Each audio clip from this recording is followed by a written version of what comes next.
de Français qui ont été opposants à la loi Taubira et qu'on a caricaturés comme des vieux barbons réactionnaires. Merci, c'est ce que je pense aussi. On n'était pas des réactionnaires, on était des clairvoyants.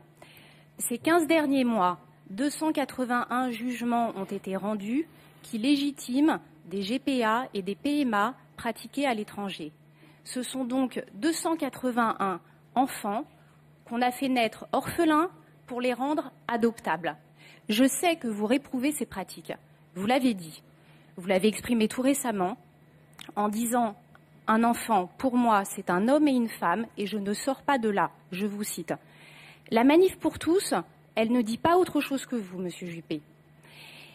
Et par conséquent, vous réprouvez ces pratiques. Mais vous semblez ne pas vouloir revenir sur une loi qui permet, qui encourage et qui valorise ces pratiques. Voulez-vous avoir la gentillesse de nous expliquer comment vous allez vous sortir de cette contradiction? D'abord, madame, moi, je n'ai jamais stigmatisé les manifestants pour tous, si je puis dire. Ceux qui défilaient pour la manif pour tous. Parce qu'ils expriment des convictions profondes qui méritent d'être écoutées et qui méritent même le respect. Il est question de la conception qu'ils ont de la famille et même au-delà, de la vie. Très souvent, ce sont des convictions religieuses, pas toujours. Donc c'est quelque chose qu'il faut prendre en considération et ne pas rejeter d'un revers de main en expliquant que ce sont des vieux barbons ou des conservateurs passéistes. Ce n'est pas vrai. Il y a d'ailleurs des sensibilités diverses dans cette manifestation. Il y a même des gens de gauche qui y ont participé. J'ai quelques témoignages locaux très précis là-dessus. Alors quelle est ma position là-dessus? C'est qu'il faut respecter les autres aussi.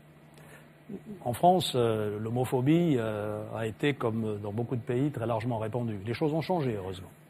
Aujourd'hui, l'état des mœurs est tel que les Françaises et les Français acceptent, comprennent qu'un homme et un homme puissent éprouver des sentiments amoureux l'un pour l'autre, une femme et une femme. Il faut donc leur donner un statut, et on appelait ça le mariage. J'aurais préféré que ça s'appelle autrement, mais on appelait le mariage.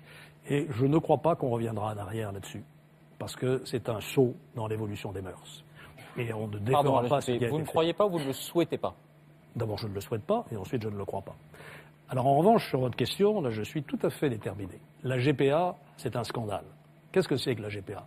La gestation pour autrui.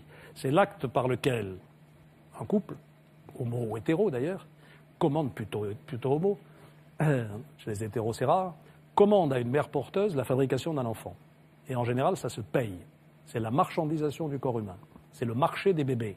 Récemment, Lionel Jospin et Jacques Delors et beaucoup d'autres personnalités ont signé une pétition pour le dénoncer.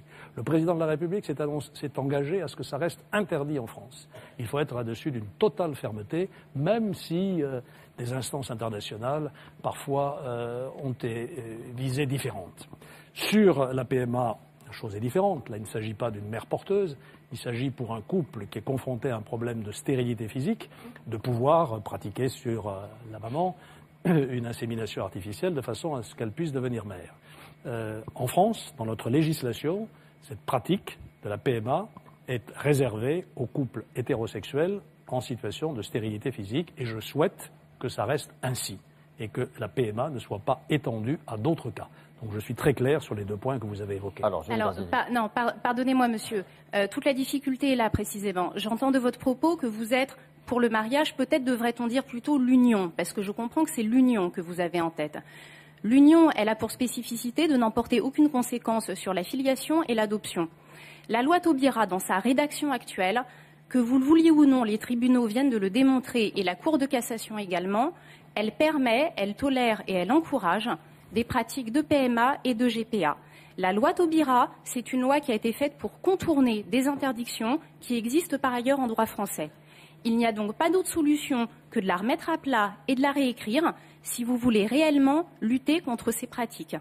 Moi, je crois que j'ai été clair, madame. Il faudra prendre des dispositions législatives, si c'est nécessaire, pour s'assurer des dispositions d'interdiction de la GPA et de la PMA dans les conditions que je viens de dire. Elles existent déjà, elles ne sont pas respectées. Eh bien, il faudra donc réécrire la loi Taubira. Cela signifie que les dispositions législatives sont insuffisantes. Il faudra donc les compléter pour que ça ne soit pas possible. Elles seront contradictoires dans ce cas avec la loi Taubira. Il faudra donc réécrire la loi Taubira. Ces dispositions législatives devront alors, si c'est nécessaire, modifier la loi Taubira. Merci, monsieur Juppé.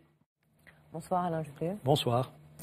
Oui, moi je voulais revenir sur le mariage pour tous, parce qu'on ne comprend pas très bien.